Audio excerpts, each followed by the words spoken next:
What it do, everybody? Welcome to the Friday edition of Burn It Down with Kim Brown. This is the safe space where we set oppression ablaze because really, what else are we going to do? We're just going to let oppression just run amok, all willy-nilly, just come running wild over us? No, we are mighty, we are strong, we are legion. We got good aim and we know how to burn shit down. So let's get this shit to popping. I'm so excited to see everybody joining us today. Thank you all so much for making some time. If you are coming up in the jam, do me a favor, give us a thumbs up, give us a like. If you have not already subscribed to Burn It Down with Kim Brown, what are you waiting for? Guys, we've got a great show in store for you today. Couple of things, there's several things that I want to get into today. And it's really interesting to be sitting in America during this particular point in time because clearly not only is the house on fire, it's a combination of the house is on fire and the killer is calling from inside the house, inside of the burning house. Like America is falling down. In a lot of ways, we are suffering through many self-inflicted wounds here. And a lot of it is deserved. I'm not going to even lie. I hate the fact that I am here living currently in a country that has engendered so much bad karma around the globe. And here I sit, just sitting here waiting for America's fucking bullshit karma to come back and revisit us in probably some not so good ways. So a couple of things I want to get into. So as you guys probably have already heard, because we have a lot of informed, astute, community-minded people who rock with us here on the Fire Fam. The CDC has revised its COVID guidelines, right? They have cut down the isolation period. They have sort of blurred the lines between what guidance non-vaccinated people should have versus vaccinated people. And they're doing all of this right as back to school approaches, and we are around the corner from that.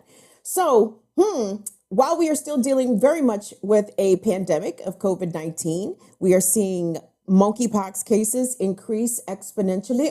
Oh, what is this? Polio, y'all. Polio has been detected in New York State. And if COVID has taught us anything, is that America is unconcerned about public health crises. It is unconcerned about addressing communicable and curable diseases, or at least diseases that have vaccines available to them. And I feel as though we are about to be immersed again in a wave of, I don't know what else to, I think bioterrorism sort of fits here. You know what I'm saying? Whether or not it is intentional or unintentional, whether or not it is malice versus incompetence, the outcome is the point, right? If people are dying by the thousands, tens of thousands, hundreds of thousands, 1 million plus here from COVID in the US. What do you think this potential COVID and polio reemergence could potentially look like as we get ready to start school back? So I'm going to get into that in just a momento. Also, I would be remiss if I didn't observe and note how former ambassador to the UN and Trump advisor John Bolton is on TV. I won't say he's crying, but he is talking about how there was an assassination plot against him, allegedly fomented by Iran. And John Bolton made a number of statements since this news has been released that Iran is the biggest purveyor of global terrorism, et cetera, et cetera. I'm like, nigga, aren't you from here? Aren't you from the US? Do you not know who is the biggest provocateurs and racists and neocolonialists and imperialists? And that's us. That's only us. So I want to get into the ways in which America's foreign policy, in some ways, is a case of the chickens coming home to roost. Because there was, anyway, I'll get into that in a moment. But I really want to talk about this John Bolton assassination plot because Iran, I can't say what I want to say, but I do say I see the vision. I see the vision. But speaking of, let's get this thing started off with my top story tonight. And this is all based around the Trump shit. Now, I don't even like to do a whole lot of getting into Trump because, again, Trump is a slimy fellow. He is impossible to nail down certain things. There are certain inalienable truths about Donald Trump that I don't think that people, especially in the mainstream media, address as just fundamental realities. For example, I mean, Trump lies. He lies every time he opens his mouth. He's lying. If he's breathing, he's lying. If he's standing up in front of a microphone, he is lying. So this incessant need to try to catch former president lying is to be preposterous and ridiculous. And is Trump a criminal? Abso-fucking-lutely. But the outrage shown by congressional conservatives and I guess the right wing talking echo chamber is hilarious, y'all. I mean, did y'all? I can't say did y'all ever think you would see the day when conservatives burn their Blue Lives Matter flags? But guess what? We have seen that day already. It was January 6th. You guys remember January 6th? Can we reminisce for a moment about January 6th? I know on CNN and MSNBC, they have just bastardized the topic, but because they don't see it for its true brilliance, for the beacon of light that many of us, and I don't know about many, maybe I'm alone in this, but January 6th was such a special day, gang. It was such a special day. Y'all, our enemies showed up at the Capitol and did battle amongst themselves. It was amazing. The white supremacists showed up determined to fuck up the cops. Gang, magical. Like you could not have drafted a better fucking story. Is it a romance story? I'm in love. It could be a romantic sort of situation, a romantic comedy. Yes, that is exactly what January 6th was, a romantic fucking comedy. Because I was so in love seeing my enemies meet and greet each other with bear mace and fists. It was glorious. It was glorious. And amazingly, all of those former police and former military who was out there storming the Capitol was mighty fuck the police on that day, right? So it's so funny to me that when racist whites, conservatives in this respect, you know, when they see law enforcement be turned on them, then it's fuck the police, right? Then it's fuck the police. And we have to remember that, okay? Before we get into any sort of lofty aspirations, let me make my case here real quick because I got the things. So where should we start? First thing, let's look at the evidence. Let's look at some evidence. This is going to be A2 here, Tunde. So Congressperson Paul Gosar. I'm not so familiar with Paul Gosar, but I'm assuming he's a Klansman. I'm assuming. I mean, I may not be right. I might be wrong about that. But my guess is he holds some sort of ranking position in the Klan, or at least in the White Citizens Council. Okay. Top guy at the White Citizens Council. Now, this guy tweeted, the FBI raid on Trump's home feels like, I'm sorry, I can't even fucking read. The FBI raid on Trump's home tells us one thing: failure is not an option. We must destroy the FBI. We must save America. I stand with Donald J. Trump. That's an interesting sentiment. We must destroy the FBI. Destroy the FBI. Now, I don't even think the Panthers said destroy the FBI. Maybe they did. Maybe I got that wrong too. But destroy the FBI. Let's fucking go. Okay, next one is going to be A3. And this is the one that really kind of grinded my gears here just a tad bit. So this is actually Marjorie Taylor Greene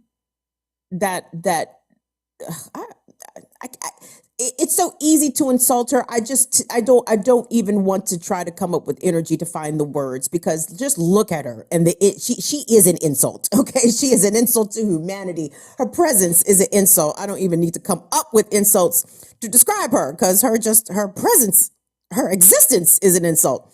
So she tweeted this. She said, our government has become an institution that protects and serves the elites while people suffer I can't even read. While people suffer under the America's last ruling class. The last ruling class. I like the sound of that. Now, we must defund the FBI, dismantle the DOJ, and gut the agencies of political bases and persecutions.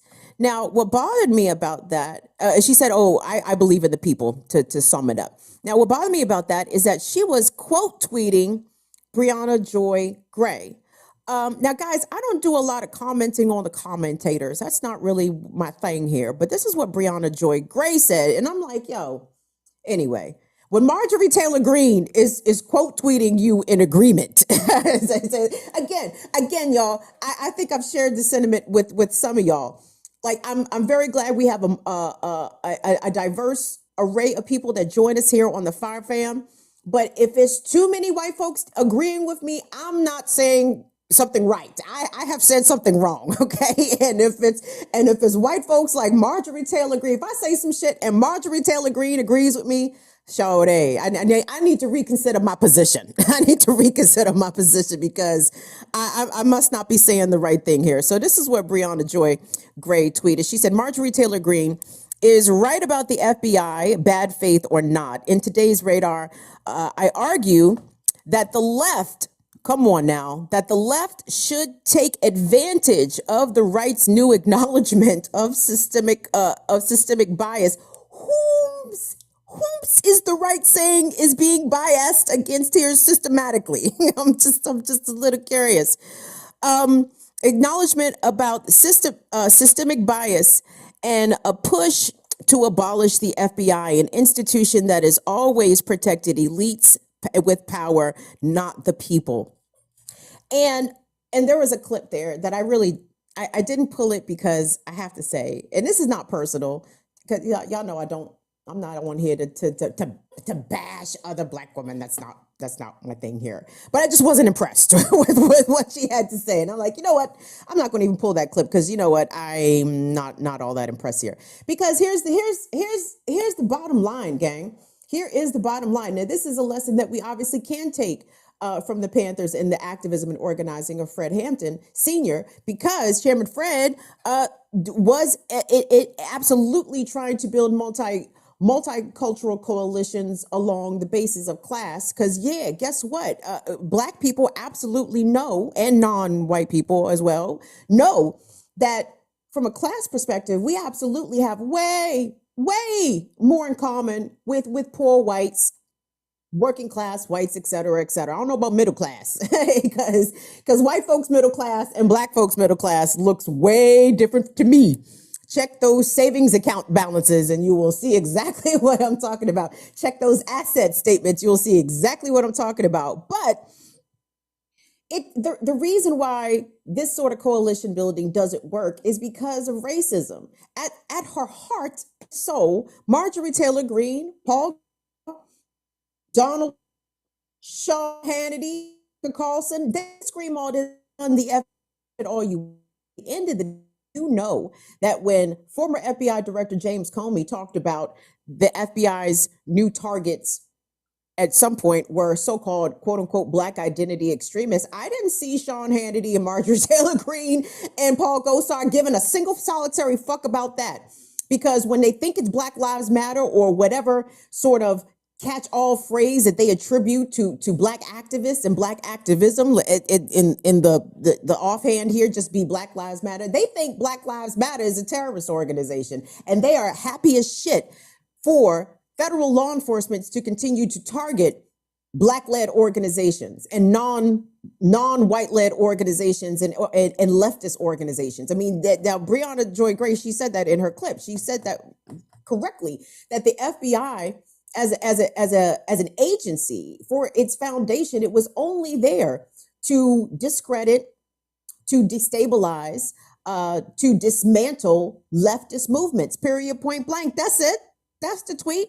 If it was possible, if the FBI was ever targeting the fucking Nazis, the Nazis would be gone, right? How come it's not a whole lot of so-called Nazi political prisoners the way that there are the BLA veterans and the Panther veterans? I mean, I know there's Nazis in jail, but chances are they was shooting at cops, right? they was not trying to organize. Shit, maybe they was trying to organize the white freedom, but the gag is the whites are already free. They trying to organize for some perceived, diminishment of their rights or their right to exist or their right to lord dominion over everybody else. But that's getting off topic. But I don't like these disingenuous sort of statements. And maybe it's for clickbait. And if it's for clickbait, I get that. this social media, this YouTube shit, this shit is all a numbers game. So maybe people got to say things for clicks. But to me, it's not a very serious statement. It's not a serious approach. If you think that Marjorie Taylor Greene is the kind of person that you can build any sort of coalition with, you have to understand inherently, these people will always look at black folks and non-white people as lesser, as other. They don't have a problem, and they raised no sort of alarm nor concerns when that young man was shot 60 times in Akron, Ohio. They don't say shit when black children are murdered by police. They don't say shit when countless black folks from Atlanta to Philadelphia to Washington, D.C. to everywhere, when countless black people experiencing mental health crises are murdered by the police with no accountability. These same people don't have shit to say about that. So miss me with the so-called opportunity to build with the right, because literally the most privileged person, one of the most privileged people in America, had one of their mansions raided, when they weren't even fucking home. And this person is not in custody. This person is not awaiting a bail hearing, nothing. This person ain't even charged. This person not even charged.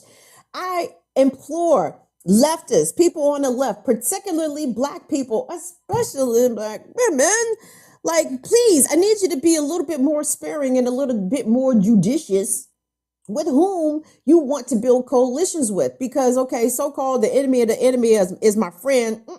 Not in America, not when we come down to racial divides. And at the end of the day, unless you are echoing sort of talking points a la Tim Scott or Candace Owens, the right is not interested in what the fuck you have to say unless it serves their interests. And defunding the FBI does not serve the right interests. If it did, why stop at the FBI?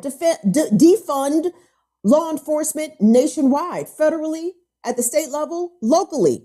Do it all the way. Don't be half-assed with it, Marjorie Taylor Greene. If you're going to defund the FBI, defund the fucking military, defund all that shit. But when you look and their principles, like I can't even say where you drill down to the principles, because conservatives don't actually have principles. They just have structures of belief in place in ways that they can continue to oppress others, right? Like, that's the only belief system that they have, is that they are superior, they are on top, and the rest of y'all minions need to stay below them. Like, that is the beginning and the end of the principals, So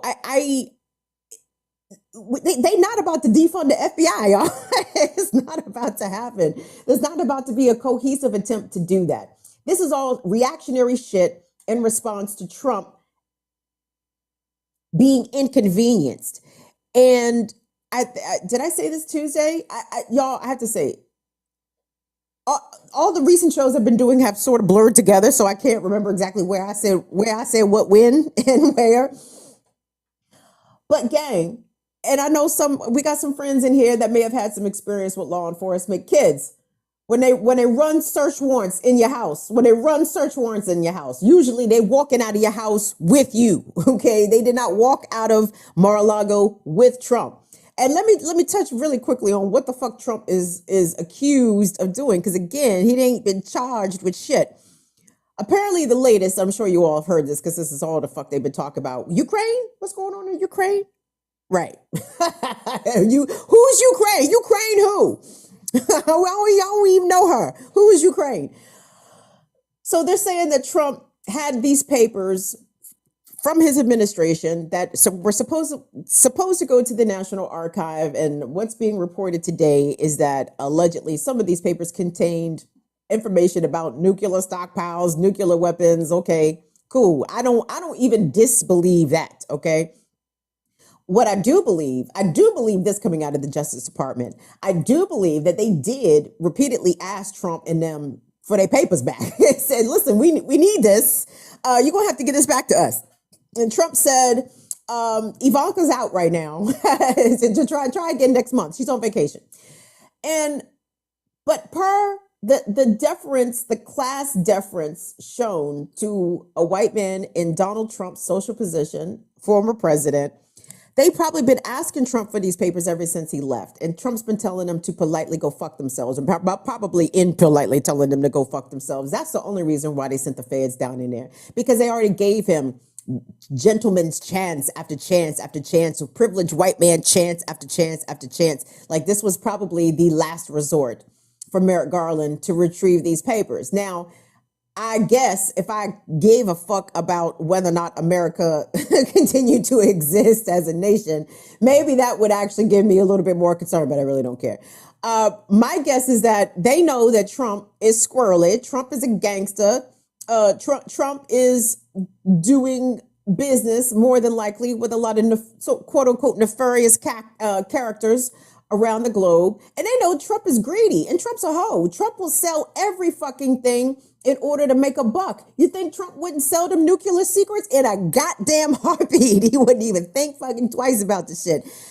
So he's not even in trouble. Do you guys understand that? You guys understand that? So the crimes, some of the so-called crimes, and they are crimes that he committed whilst in office, including the violation of the emoluments clause, I believe, of the Constitution, whereas a president and his political appointees are not supposed to use the office to enrich themselves. Well, Trump did that.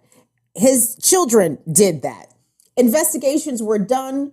Trump was not charged with violating the emoluments clause. I do not expect any charges forthcoming for Donald Trump in any fucking thing. And I want it to be a lesson to everybody, especially to liberals, especially to people who still have some sort of faith in this institution of America and who have this misguided, like I said, it's almost like a childlike belief in that the system applies to everybody, that nobody is above the law. That's bullshit. Like I don't know how many more years America's got to be around and showing her whole ass for all to see, for everybody to finally disavow themselves of this notion that everybody is accountable under the system. It doesn't matter who you are. That's bullshit. And I think when this whole Trump thing is eventually said and done, and who can say even when that's going to be, because my guess is Trump is trying to wait out this primary season. Trump is trying to wait out these midterm elections to see whether or not his people, I'm not even talking about the people that he's endorsed for Congress. I'm talking about those Secretary of State positions at the state level, the people who will eventually certify elections. He's trying to see how many of his people he can get into those positions. Like that is really the barometer for Trump, whether or not he decides to get back in the race. He needs to know he got his people in place to fix the shit for his ass, because he know there's a very good chance he's not going to win. But if he got his people in place, he can steal the election, no problems. Ain't nobody, who gonna do what? Who gonna do what, right? So Trump's trying to hold that out. He's trying to wait and make his move in that direction. But unless there are criminal charges forthcoming between now and then, expect him to continue on his merry fucking way, guys, because people like Donald Trump are usually not held accountable. That would indicate some sort of major failure of the American, especially the institution of the executive office, right, of the presidency, that the elites, like Marjorie Taylor Greene talking about the elites, this bitch all sitting up whole ass in Congress, incompetent as fuck, talk about the elites, bitch. Bitch, it don't get more elite than a dummy put in a position of power, my dear. Please. As Kelechi Okafor would say, face your front. Get your shit together. Anyway, I want people who have faith in the system to watch all of this shit that's going on, watch this multi-year process, watch all of this evidence built up, watch all of this testimony, and watch don't shit happen to Donald Trump. Because I have to say, I had my little young adult naive heart broken when Obama came into office and literally didn't do shit to Bush. He didn't do shit to Bush. I'm like, dog, this nigga done started 2 whole ass wars based off some flimflammery, killed 1 million people in Iraq. There has to be some sort of accountability forthcoming for this person. Nope. So people like that don't go down, guys. Even if they are blatantly guilty, even if it is so obvious to you and everybody else that this motherfucker has did the shit, like very clearly did the shit, honey, that white male property owner status continues to be A1 credit wise in America. A white male property owner, it don't get no more white male property owner than Donald Trump, right? Mar-a-Lago, betting for Hills. What else the fuck he got? I don't even know, but he represents that archetype that America is here to protect at all costs. And they don't even like the fact that they had to run up in Trump shit, but Trump is so fucking obstinate that they're like, nigga, we can't just let you just do whatever the fuck with the nuclear codes, former Mr. President. So, yep. Oh, but here's the thing though, but the gag is this though. The gag is this. So even in these feeble attempts to rein in Donald Trump, what you can't rein in are the legion of crazies that are rolling with the president.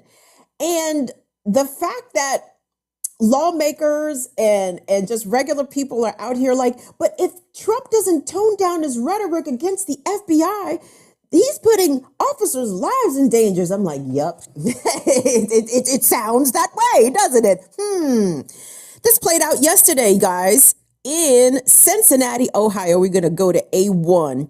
I know you guys heard about this, and the only reason why I'm only going to somewhat take this kind of lighthearted approach with this is because the only person to lose his life was the shooter.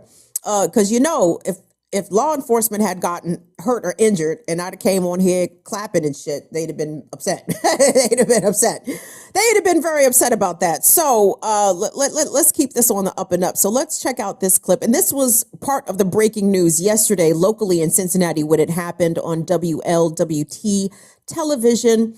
And this was the live report given at that time. So let's take a look. Well, that's right. According to NBC, they are reporting the suspect is Ricky Walter Schiffer. Now, I just had a chance to do a quick search. It appears he has ties to Nebraska and also the Columbus area here in Ohio. Of course, we're still digging into learning more. But again, NBC reporting Ricky Walter Schiffer is the suspect who was shot and killed by law enforcement officers. Just a short time ago, we did get an update from the Ohio State Highway Patrol. And, you know, they said for 6.5, 7 hours, they were trying to negotiate with him. Once they got into Clinton County, they were able to set up a perimeter, and they had eyes on him, and they were negotiating with him. But they said late this afternoon, around 3:30, just the negotiations failed. They weren't coming to any sort of agreement. That's when law enforcement officers, they started to move in. And according to the Ohio State Highway Patrol spokesperson out here today, he said that is when the suspect raised a gun at law enforcement officers and when law enforcement officers then shot and killed the suspect. Now, we do know he drove his car up here from the FBI offices in Cincinnati. We were hearing reports of maybe they were looking into the car for possible explosives. Well, I had a chance to ask OSP about that, but they're not commenting on anything that was found in the car.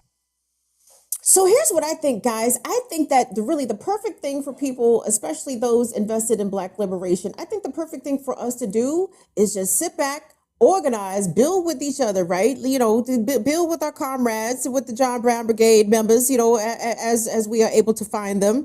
And I think we just need to sit back and let white supremacy do its thing, baby, because it seems to me as though the whites, the racist, angry whites, those who particularly seem to support Donald Trump, yo, they are ready to burn the shit down. they are ready to burn this shit down, guys. And of course, we have to note the insurmountable privilege shown this person, even though Pretty Ricky, maybe not so pretty now, but Pretty Ricky did get shot and killed by the cops. But this was after he ambushed the FBI building, shooting a nail gun, walked in that joint with body armor, had the chopper ready to sang. He had the AR-15 ready to rock and roll down the highway, shooting at the police. And then they actually sat there and negotiated with his ass for hours. They didn't even want to kill him. Meanwhile, how many of our people murdered by police for simply standing, existing, having an expired license tag, having something dangling from your windshield? This motherfucker ran up in the FBI building ready for drama, shot at the cops, and they actually sat there and negotiated with his ass. And the only reason they ended up taking him out is because they say he raised his gun, which he probably did. He probably did. He was like, I guess they're just going to sit here and talk to me forever. They must want me to shoot them. Now, what's interesting about that? There's a lot interesting about that. Oh, wait.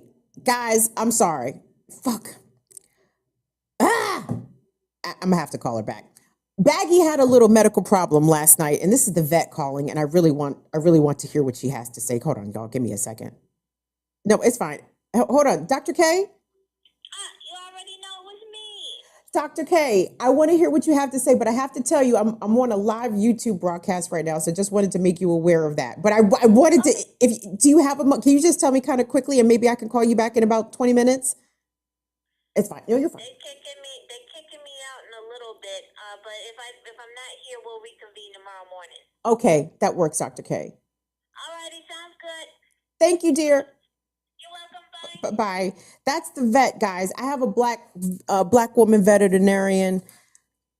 Spell that for me. Spell that exactly how I just said that. A veterinarian. I got a black woman veterinarian, and she's amazing. I tell y'all about Baggy's problem. Baggy had a little medical issue last night, but I'll bring y'all up to speed on that. But let me get back to my point. So the call is coming from the killer's calling from inside the house. Okay.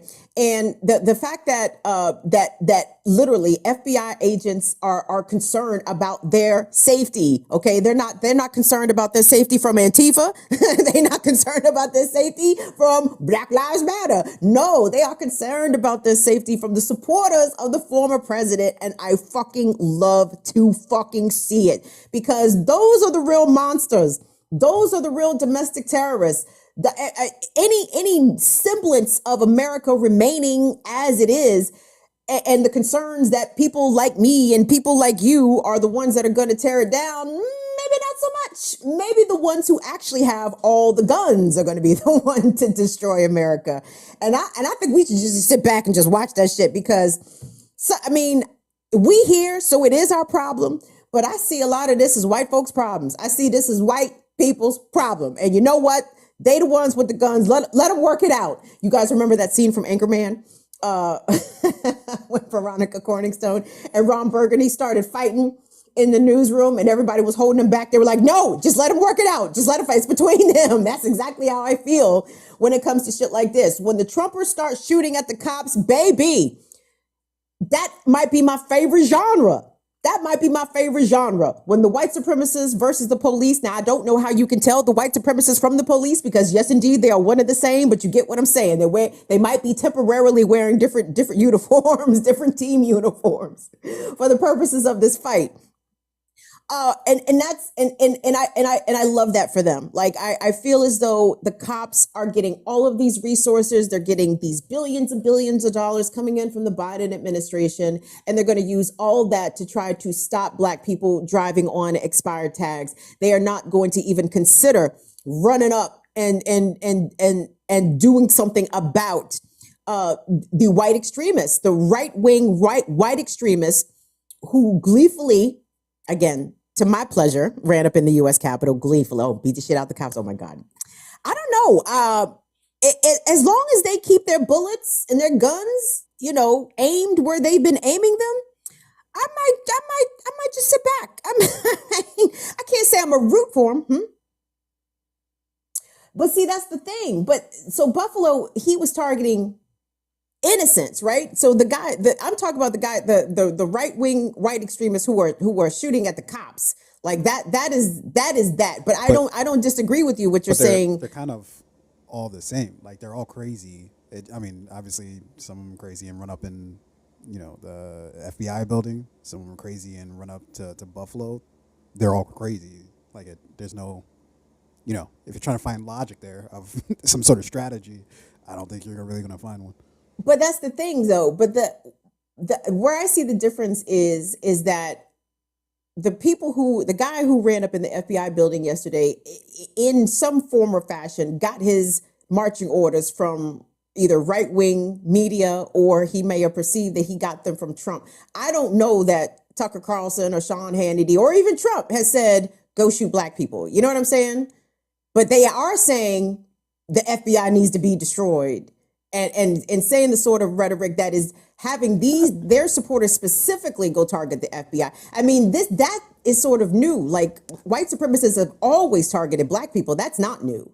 Well, like I would say like they do, but they just don't come right out and say it. Right? Tucker Carlson clearly is known for talking about the Great Replacement, or what the hell it's called, on like a nightly basis. So he's not outright saying, "Hey, go out there and kill black people," but he's definitely sending up the flare signals to what it is going to come to war. Or, you know, they're always talking about civil war and all this other nonsense. So, you know, I think I feel you in terms of like, you know, they're going to kind of take out themselves at some point in time. You know, they're going to turn on themselves at some point in time. But right now, it seems to be right now. Right now, but I'm It seems to saying be like right that fire it's going to burn everything down, not just the people who would be, it'd be better if they weren't, in power, Right, but this is where I see this kind of being different, because and maybe I may have a gap in history here. I can't recall, and I'm thinking maybe to like old West days. Like, I can't recall the ways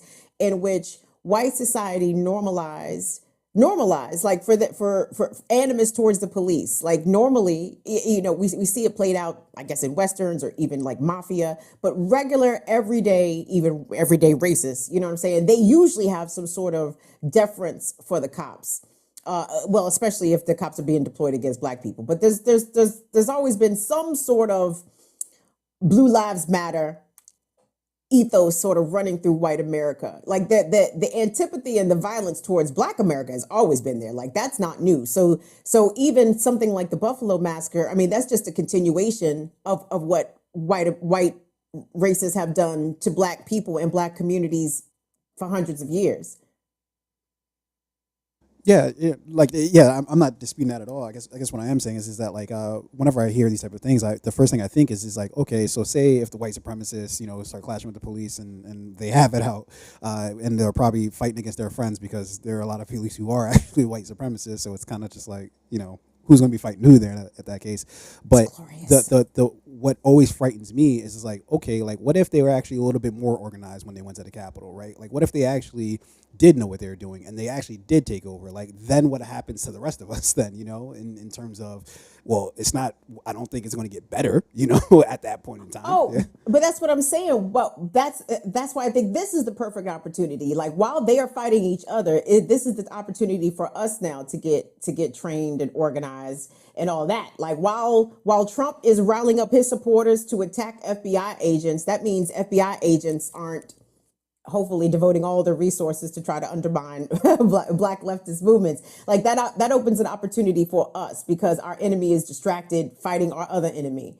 So, I mean, but I do hear what you're saying. I hear what you're saying about that. And like, the ways in which the chickens come home to roost, everybody.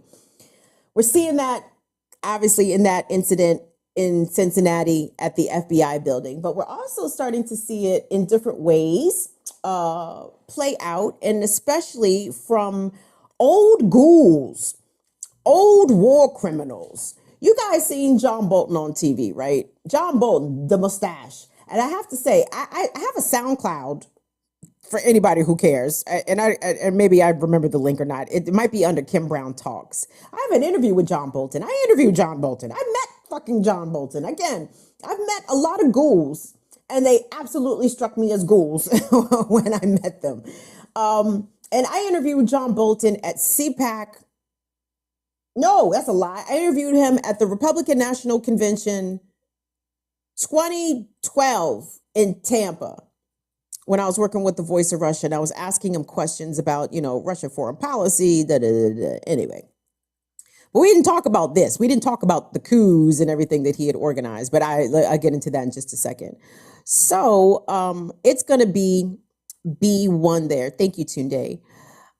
So John Bolton apparently had a bounty on his head, placed there by allegedly members of the Iranian Revolutionary Guard. And what I like about this is a couple of things. Now, obviously, the person tasked with this mission failed. And apparently, there was other people on the list who were alleged targets, including former Secretary of State under Donald Trump, Mike Pompeo, amongst others. But what I found kind of rich about John Bolton's response to the revelation of this alleged assassination plot, for one, U.S. officials, this is from Fox News, by the way, U.S. officials said that the plot was likely planned in retaliation for the January 2020 strike that killed Qasem Soleimani, who was a revered Iranian leader and the head of Iran's Quds force. Okay, so this bounty is in response to the U.S. committing an assassination of an Iranian official or an Iranian military leader, right? And it seems to be that the U.S. seems to think that they can do all this fuckery, they can do all this coups and assassinations of leaders, democratically elected leaders, but somehow does not seem to think that that shit should ever, ever come back to visit them. And I find that really strange. I find that as a people and individuals, perhaps of a certain class, perhaps of a certain ilk, who just do not seem to understand universal law. Now, I know I quote Kelechi Okafor quite a bit, but I'm learning a lot of things from Kelechi. And she says, everybody's maybe not going to get it in this earthly plane, right? Like people who cause fuckery and who do harm and literally destroy people's lives, they may not get it in this life, but in that afterlife or whatever version of the afterlife, they can totally expect it. And I think John Bolton, without a doubt, is one of those questions, one of those people. But the question that I'm trying to answer here, because I'm actually trying to find a specific quote, and I didn't realize how deep this was. But he went on to say, here we go. So John Bolton, in this Fox piece, he says, meanwhile, Bolton went on to slam the Biden administration for engaging in negotiations with Tehran to revive the Joint Comprehensive Plan of Action, or the JCPOA, known as the Iran nuclear deal. John Bolton says, quote, to me, more important than the threats to the individual is the catastrophic strategic policy that the administration is pursuing to try to revive the 2015 nuclear deal. We know that Donald Trump torpedoed that. But he also went on to say, quote, people are deluding themselves if they think that if we give Iran enough concessions that they gain to let us back into the nuclear deal, that they'll do what they want to do. And this insistence that Iran cannot obtain nuclear materials is an interesting one, because the only motherfuckers to ever let the nuclear chopper sing on the world is the United States of America. So all this concern that other nations, quote unquote, nations that are not friendly to us, will get their hands on the same sort of weaponry that we have and only we have deployed is really rich. And this is how I know that this country is governed by demons, okay? By literal minions of Satan, because they try their best to spin reality in a ways that will make you feel as though maybe you're crazy. Maybe you're seeing this wrong. Maybe, why is Iran picking on John Bolton? What did John Bolton ever do? Well, let's give y'all a little clue about what John Bolton has done. I'm sure this is a clip you all have seen. I remember playing this for the people on Black Power Media on the Remix Morning Show. It's going to be B2. This is from, I'm going to say, I don't know, a month ago on CNN with Jake Tapper, punk ass, asking zero follow-up questions when John Bolton dropped this hammer right here. One doesn't have to be brilliant to attempt a coup. I disagree with that. As somebody who has helped plan coup d'etat, not here, but other places, it takes a lot of work.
leaders. We will operate coups in order for our capitalist interests to be prioritized in other nations, despite what their actual desires are and wants for themselves and their land and their resources.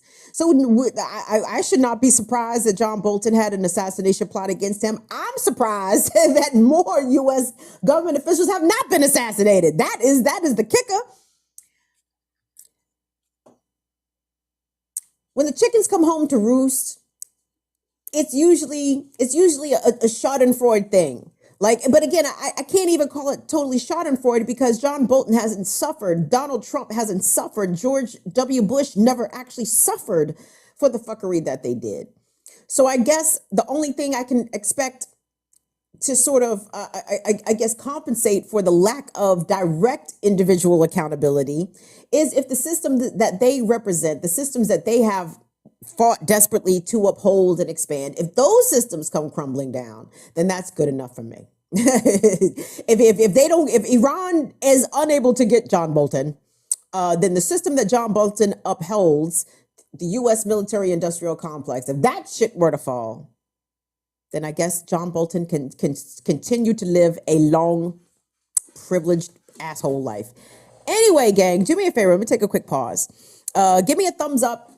Give us a like on the video if you don't mind. If you have not already subscribed to the channel, please take a moment and subscribe. And let me just tell y'all really briefly what that phone call was about. So last night, Bagheera kind of gave us a little bit of a scare. She was dry heaving and then she collapsed on the floor. She didn't lose consciousness, but she also didn't get up, right? She didn't get up. So I had to pick her up, put her on the couch, make her comfortable. She didn't really get down off the couch really for the remainder of the night. She clearly did not feel good. And this dog is 13 years and 9 months old. Okay. Now I know Bagheera is a rock star. She's, what was the name of the Jetsons dog? Fuck, never mind. That's a bad analogy anyway. But anyway, she's like one of those Boston Dynamic robo dogs. She's not exactly like that, but she's extremely resilient and extremely strong. Astro, thank you. The Jetsons dog named Astro. So anyway, Bagheera this morning was still not doing great. She was turning down water. She didn't want to drink water. And y'all know, for my pet people out there, when they stop wanting to eat and drink, that's usually not a good sign. So I called the vet today, Dr. K, my veterinarian, my veterinarian. I called my veterinarian. And I told her what was going on. She was like, yeah, that doesn't sound all that good. And she was, Bagheera was kind of checking off boxes for what sounds like could be a doggy stroke, which at her age would not be, out of the realm of possibility. So after I get off the phone with the vet, Bagheera starts drinking water. She wants to eat. She got up, went outside to pee. She pooped. She turned all of a sudden back into regular Bagheera.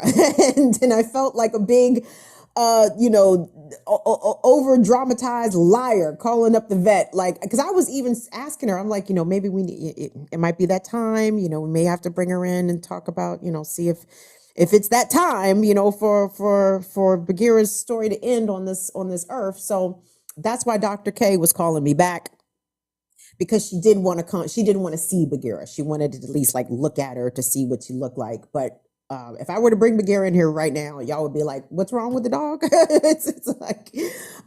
Apparently nothing's wrong with the dog. She has healed herself, I hope. So fingers crossed. Anyway, just do me a favor. Just send good vibes to Baggy. Baggy has lived a very full life, and I'm not obviously trying to hasten her exit out of here at all. But at the same time, let's operate in reality. She is a very old dog. So I just want you guys just to pray for peace for Baggy. Just pray for Bagheera to be at peace, whatever at peace means. Peace, peaceful, comfortable, etc. So anyway, thank you all so much. My veterinarian. There you go, Afra. That's how you spell it. That's exactly how you spell it. It's at least 2 D's in veterinarian. Yeah, that's my veterinarian. She's awesome too. Dr. K, shout out to Dr. K. So, okay, where are we at here on the program? So let's move this along, gang.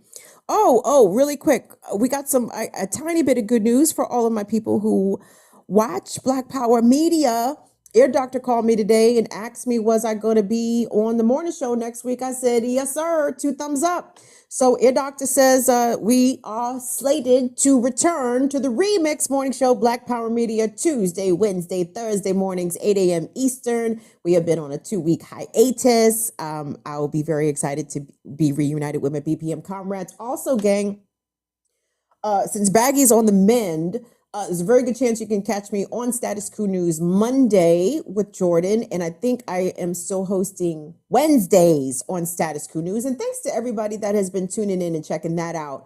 I'm just glad people watch. It's a very cool platform. I really appreciate the work that Jordan does. And I'm appreciative that he invited me to come over and rock with the people them. So thank you all so much for that.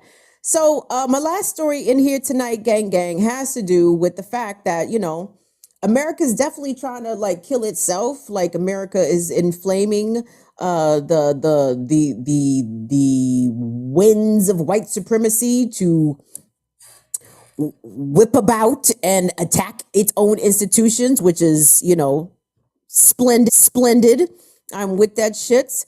The foreign policy fuckery we're doing abroad might be coming, I hope, to be revisited upon specific individuals if the Iranian Revolutionary Guard can get their shit together.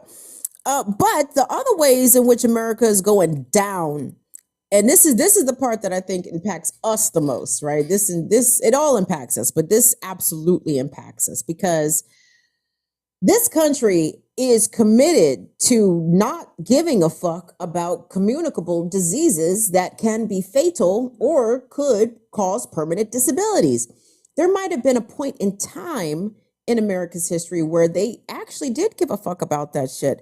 I would say shout out to Jonas Salk, but the problem is when I don't know white people's deep history, I'm reluctant to shout them out because I'd be like, yeah, shout out to Jonas Salk. Like, and then y'all be like, Kim, you ain't know Jonas Salk was a whole Klansman? I'd be like, God damn. Shit. No, I did not know that. Fuck. So I don't even know, should I be shouting out Jonas Salk? Should I be shouting out those discoverers of penicillin and of polio vaccine, et cetera, et cetera. So as we have seen here with COVID, America is content to let shit just run amok. And certain shit should never be allowed to run amok. COVID absolutely being one of them. Monkeypox, let's throw monkeypox in there. But polio is something that generations, your parents' generation possibly, baby boomers recall polio extremely well. Gen Xers, millennials, Gen Zers, we don't fucking know. Like, we have no concept of what polio in America pre-vaccination, pre-polio vaccine looked like, okay? Like, we can't even conceive of that. It's funny. I mean, it's not actually not funny, but I say it's funny even when I'm referring to things that are not funny. But so some of the ghost shit that I watch on the Travel Channel, these Bamas will go to sanitariums, right? Oh, this turn of the century sanitarium.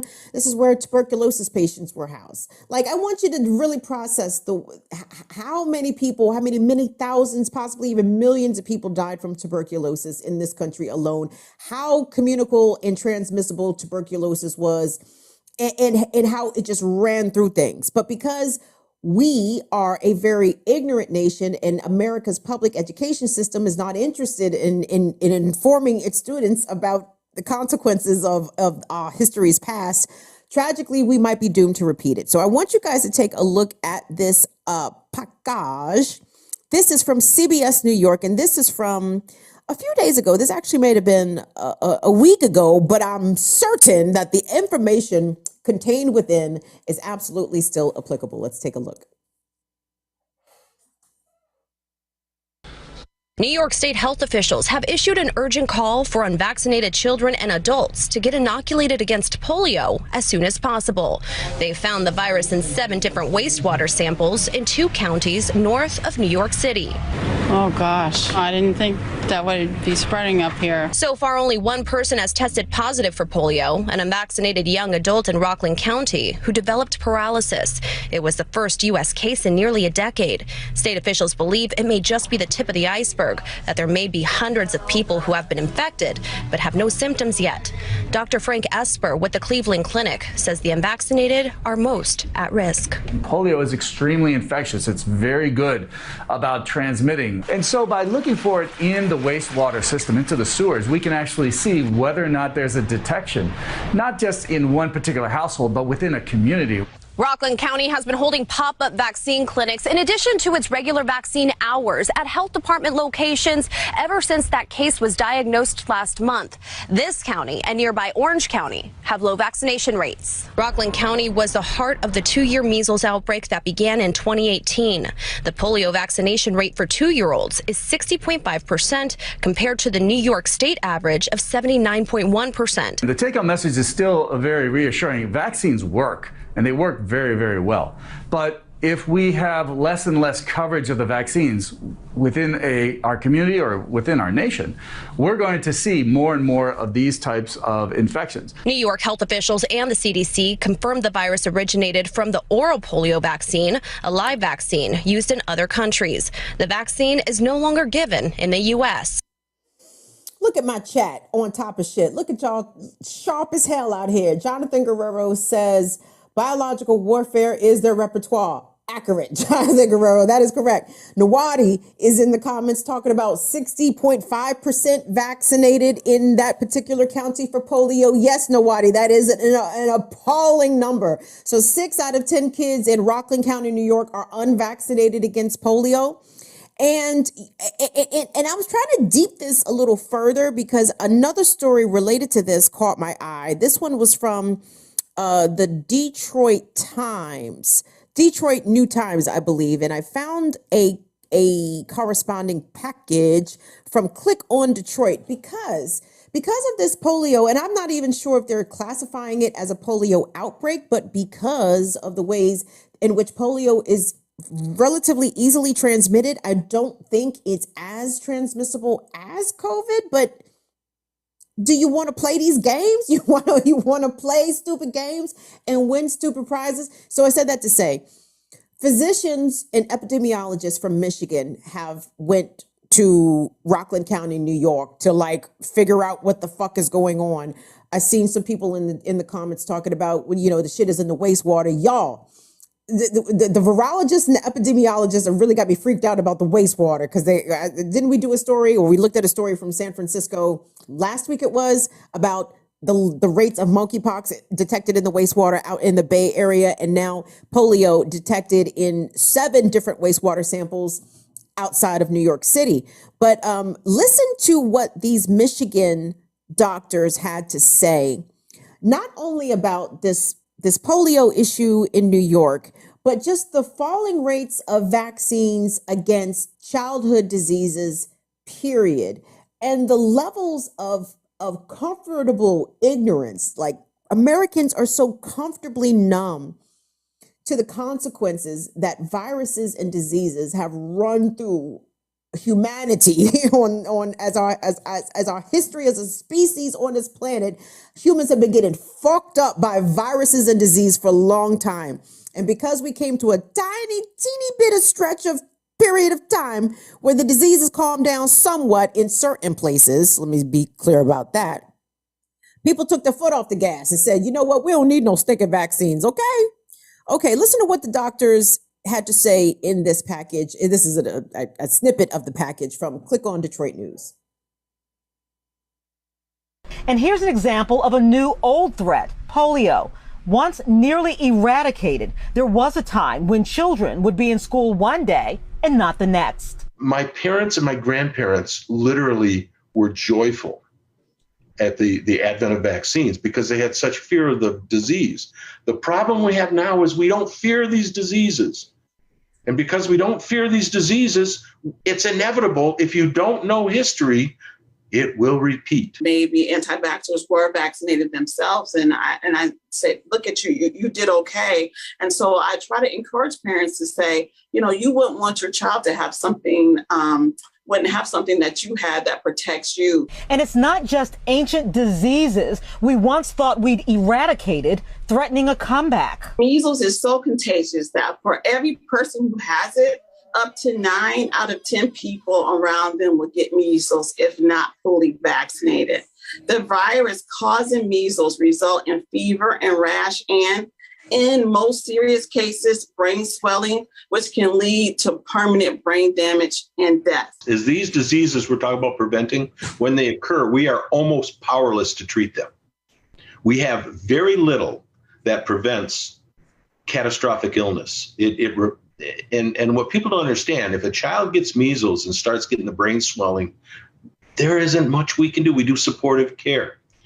You know, if a child gets polio, there's nothing we can do to prevent paralysis. The window is now. There's no such thing as the time frame for prevention. You either do it now or we're going to have consequence. Yeah, so keep in mind, in Michigan, most schools open in less than a month. And physicians are saying the time is now to keep these diseases from coming back with a vengeance, because if they do come back and they get a foothold, we'll just use COVID as the tutorial with what happens next. Just use COVID as a tutorial as to what happens next. We lost over 1 million people, died over 1 million. And truthfully, gang, you know, we're never going to know the real number of COVID deaths. We're not. And that's sobering to say, you know, when we think that here we are in this point of history of human evolution, that maybe we could at least tell the story right? At least we could be honest about what actually happened. But we're not going to be honest about what happened. We're not even being honest about what is happening. But let me circle back to something that the doctor said in that clip that I think needs to be underscored. So he said that once a child contracts polio and paralysis ensues, so there's nothing they can do to help them. Once a child contracts measles and they get an encephalopathy, you know, the brain starts to swell, well, there's not much they can do. They can give supportive care, right? Think about that. And I think hearing what the doctor said and going back to the story out of Rockland County, New York, a 20-year-old unvaccinated person has contracted polio and is experiencing paralysis. So not we, because we ain't the same people, not vaccinating our children. I assume, you know what? I didn't even realize how controversial of a topic vaccinations was until fucking COVID.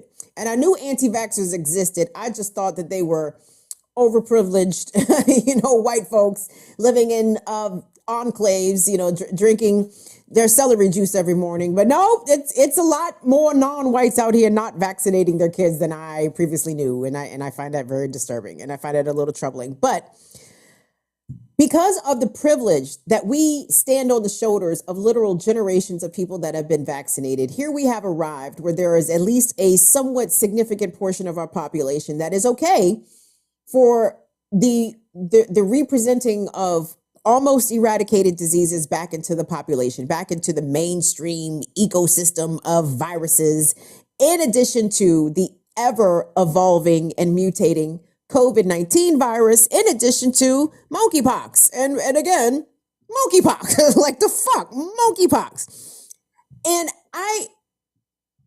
one of the systems that needs to burn down, but it may actually have burnt down and we are just lagging behind to what extent that we are aware that it is burned down, is public health, guys. Public health. In addition to our healthcare workers and doctors and nurses being pushed, strained, exhausted throughout this COVID situation, the COVID pandemic. Oh, by the way, we still are in a COVID surge. I'm gonna get to that in just a moment. But when we are letting shit like polio come back, we are letting the crazy people win. We are letting the ignorance win. And the stressor right now for self-determination and self-protection against biological terror has to be as important as any sort of organizing or training that we would do. Okay.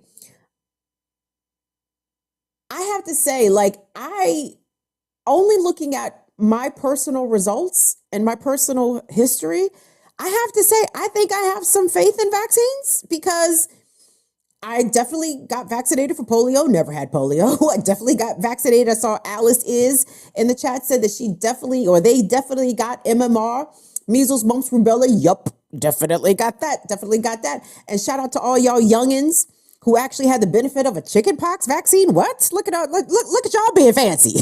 Look at y'all being fancy with your chickenpox vaccine. Look at that. HPV vaccine out here. Again, that was something I haven't gotten it, but I'm considering it because now that I know that I'm still in the age range for it, but I'm like, really? I mean, but in theory, a vaccine that could prevent cancer? Okay.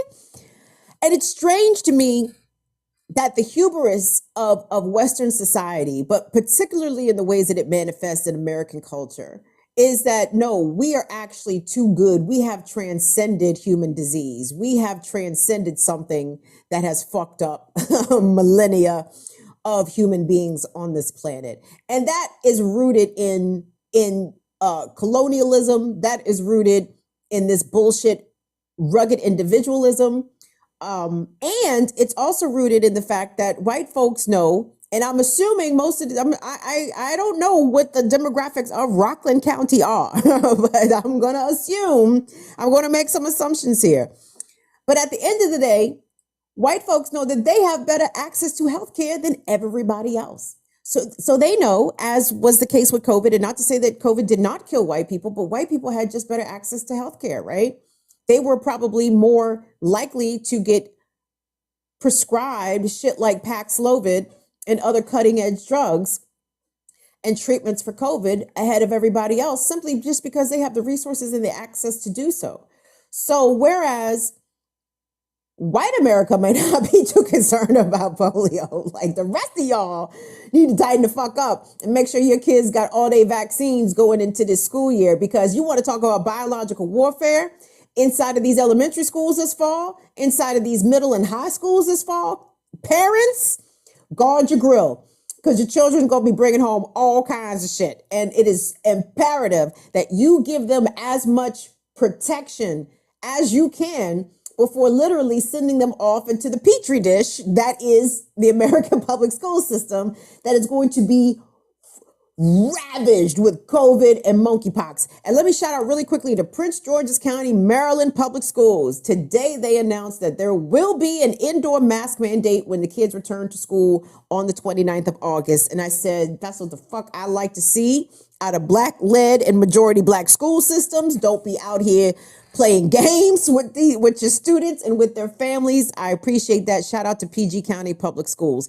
And last but not least, and this is still very much on the topic of disease and how American public health system has failed us and is probably in the midst of some sort of collapse. And you know what, guys? We are just one extremely bad COVID-19 mutation away from probably the whole healthcare system come falling down. So because I don't trust the Centers for Disease Control anymore, and I hope that this is not enough to get my YouTube channel yanked, because there was a point in time YouTube was snatching people's channels who had the audacity to question the credibility of the CDC. Well, the CDC, I think, has discredited itself, has ruined its own reputation in ways that hopefully me saying that I don't trust the CDC is not a controversial statement. But so I've been following the People's CDC, okay?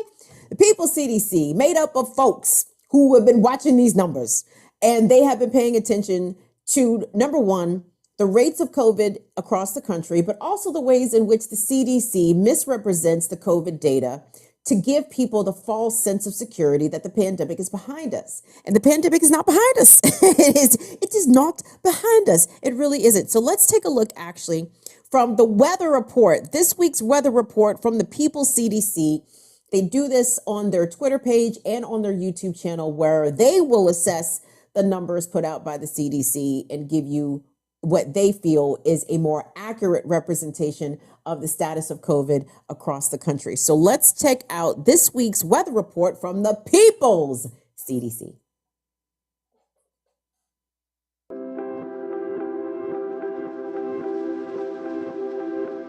The CDC's pastel green map creates the false impression that the pandemic is over. This is a COVID map from today. This is also a COVID map from today. So how does this happen? And which map is useful to you, a person who does not want to get or to spread COVID? This map, which is almost entirely red, represents COVID transmission per capita. The CDC creates this map by gathering confirmed COVID case numbers from local health departments. As you can see, this red hot map means lots of COVID transmission. It shows that we are in a surge and that you may be pretty likely to get and or to spread COVID, especially if you're not using any layers of protection. But even the community transmission map undercounts current COVID transmission. When Congress failed to renew COVID funding this past March, they eliminated financial support for uninsured people to easily access free tests and forced many community testing centers to close. And more people now are using at-home rapid tests, which are almost never reported to local health departments. This means that things are actually somehow worse than this all-red map suggests.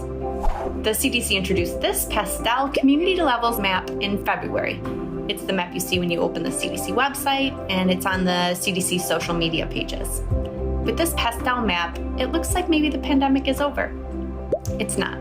The community levels map is based on calculations that they claim show if COVID is overwhelming our health system. So instead of telling you if you're likely to get or spread COVID, this map tells you whether you could access a hospital bed should you need it.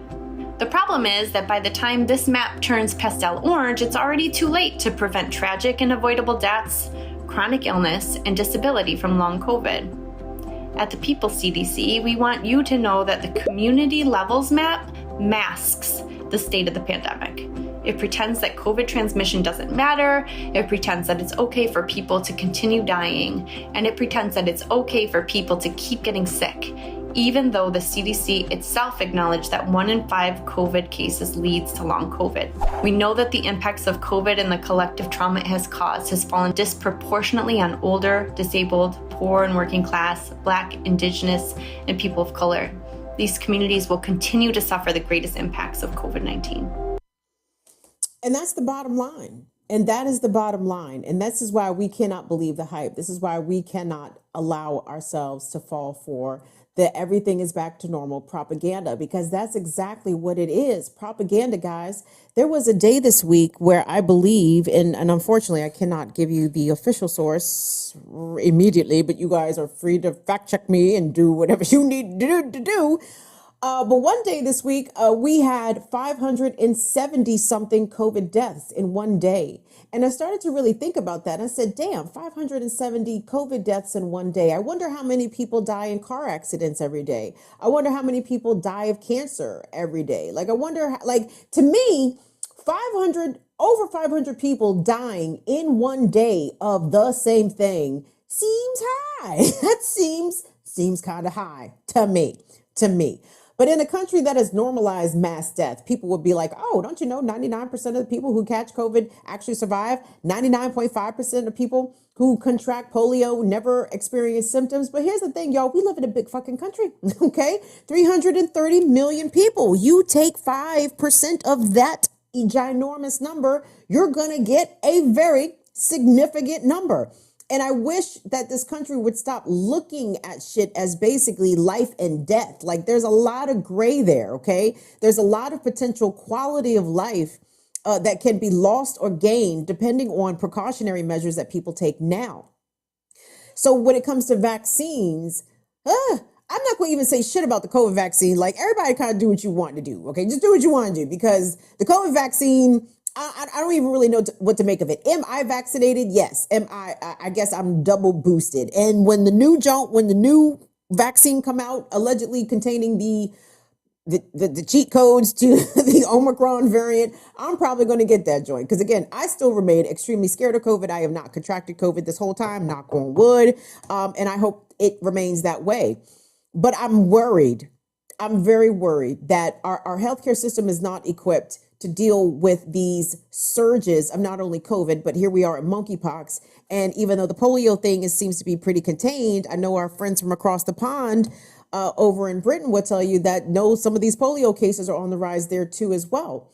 So the inevitability of the failure of this country it's imploding. Like, I don't even think nobody has to attack us. Iran don't got to attack us. North Korea ain't got to attack us at all. Russia could just sit there and chill. You know what I'm saying?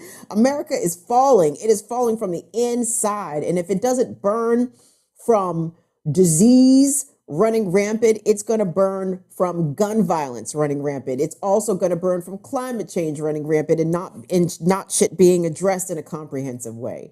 I hate to be the doom and gloom. That's not really my intention here. That's why I think I try to present this news tiny bit lighthearted and with inappropriate jokes from time to time, because I can deep the gravitas of the situation, but guess what? I'm still going to try to find the funny in this bitch because America is not going to steal my joy. You ain't going to take my joy, Satan. Really quick, gang, I appreciate you all jamming with us. Just a quick reminder, this month's abortion fund is Chelsea's fund. It is based in Wyoming. Wyoming is an abortion restrictive state with potentially eliminating all access to abortion. So the channel, we are donating $50 this month to Chelsea's fund. And if you would like to join us in donating, we only ask people to match us $5 because we get it. Joe Biden's America got food high and gas high and everything's high.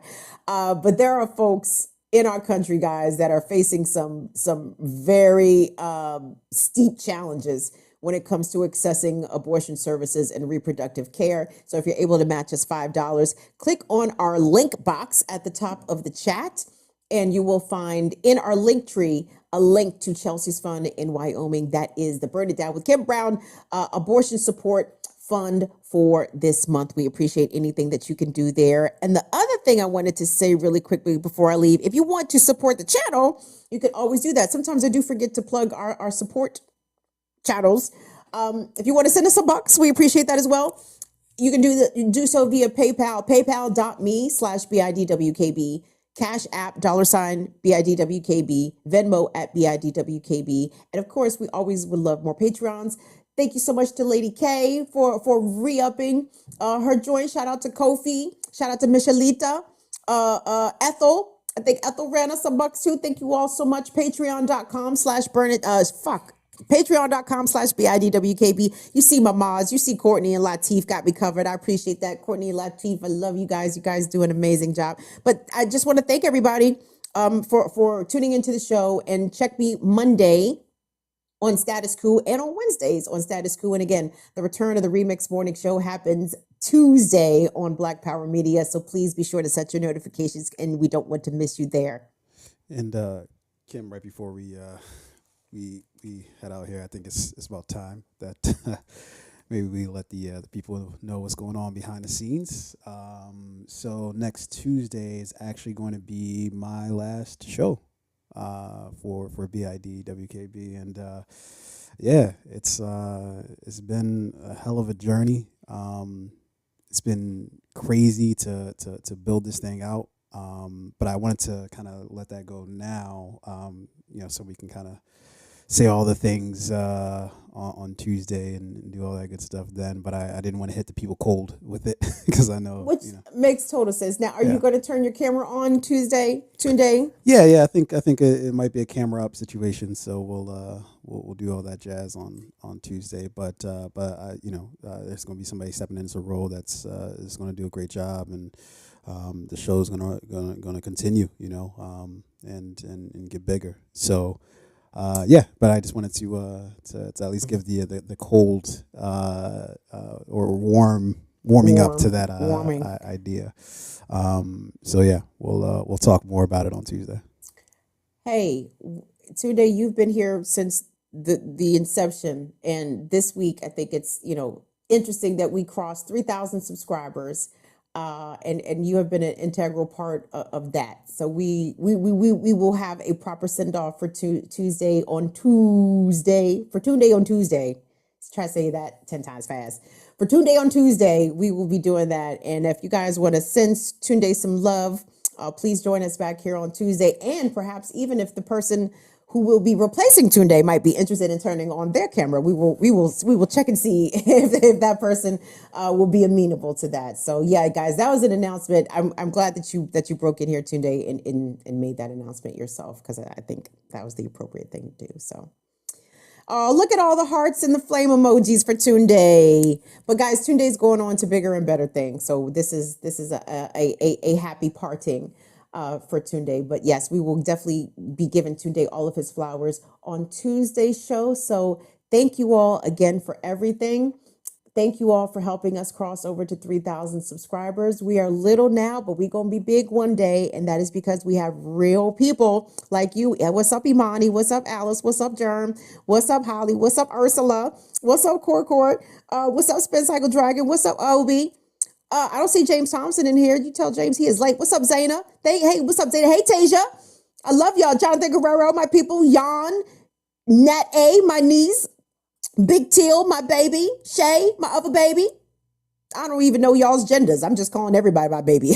Showing Donnie, Afraid Not. Everybody my baby out this bitch. But listen, okay, guys. That's it. Y'all have a great weekend. Don't forget, COVID, per the people CDC, is very much still out here jumping on people. Do what you got to do. Please continue to mask indoors, wash your hands, social distance. I don't give a fuck what the real CDC said, okay? Social fucking distance out here. Make sure there is space between you and people. Monkeypox is out here jumping on people, so just be careful, okay? We love you guys on behalf of Tunde and Molly. We'll see you back here Tuesday. See y'all later. Bye-bye. Have a good weekend, y'all. Be safe. Be safe.